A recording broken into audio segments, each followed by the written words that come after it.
when she was sleeping after the operation, and he wondered, on the way home in his granddad's car, whether her dying would mean he'd get to stay on the mainland forever.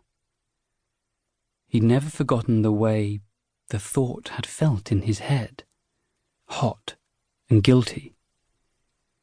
He reached out to the box's cold stone, squeezed Barnaby one last time, then tossed him after the other sacrifices and stepped towards the others. "Finally," said Arkle. Mac raised his sacrifice. "You're putting in your watch," said Lamb. "Why not?" said Mac, shrugging. "There, I stopped the hands.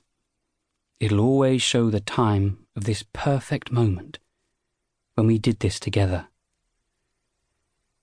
"It doesn't matter what you put in," said Arkle. "Right? It's just a thing." "It does so matter," said Sep. "We're doing this for each other. Whatever you sacrifice, it has to mean something." "All right, Seppy. So what do we do now?" "Close it," said Sep. Mac's dark brows furrowed low as he heaved on the box's stone lid. Sep looked for Barnaby, but the box was deep, and there was only darkness inside. He thought about the broken wrist that had kept Lamb from hockey camp, the holidays abroad that had isolated Hadley, Mac and Arkle from their usual friends, the way they'd bumped into each other on the beach, and how they drifted into such perfect happiness over the last couple of weeks. "You know," he said, "I've loved this summer. I've never really had anyone to... I mean..." The lid slipped. Mac swore and snatched his hand away, gripping his fingers. "Are you okay?" said Hadley. "Are you bleeding?" "No, it's fine." Mac flexed his fingers and swore again. Then he laughed. "I think it bit me." They stood back and looked at the sacrifice box. As the lid darkened in the rain, it disappeared into the forest skin, seeming like nothing more than a small, turf-sunk boulder. The world smelled bright and fresh and green. "It's kind of amazing we found this," said Lamb. "It was the storm," said Sep, twisting his headphones. "The box wasn't here last week. The rain must have washed it out." "How old do you think it is?" said Hadley. "Hundreds of years, maybe thousands, maybe millions," said Arkle. "You're an idiot," Lamb muttered, then flicked his ear. Arkle grinned.